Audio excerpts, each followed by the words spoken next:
Welcome to our channel. Today we how to uninstall Elasticsearch backup tools from your stack. Easy tutorial step by step clearly.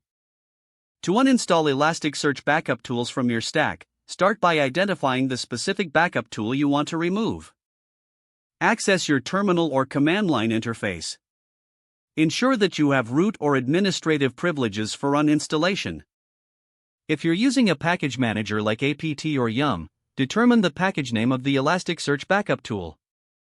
For apt users, type sudo apt-get remove package_name and press enter to begin the removal process. For yum users, type sudo yum remove package_name and press enter. If you installed the backup tool using a manual method or tar.gz, navigate to the installation directory. You may need to remove specific files or folders related to the backup tool. Check for any configurations or settings that may need to be deleted.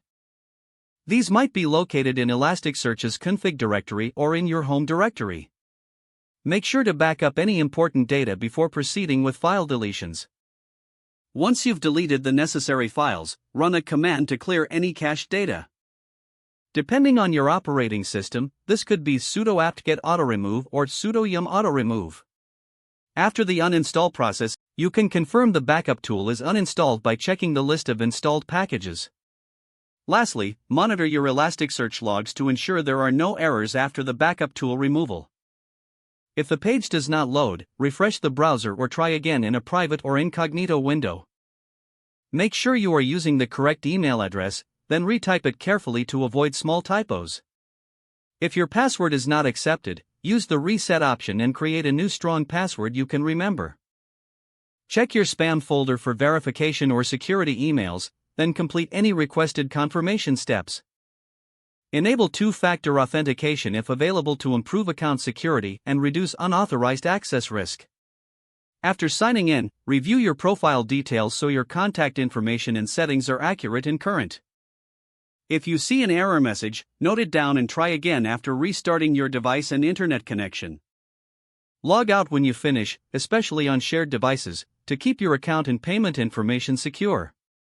If the page does not load, refresh the browser or try again in a private or incognito window. Make sure you are using the correct email address, then retype it carefully to avoid small typos. If your password is not accepted, use the reset option and create a new strong password you can remember. Check your spam folder for verification or security emails, then complete any requested confirmation steps. Enable two-factor authentication if available to improve account security and reduce unauthorized access risk. Don't forget to like this video and subscribe to our channel for more step-by-step tech guides.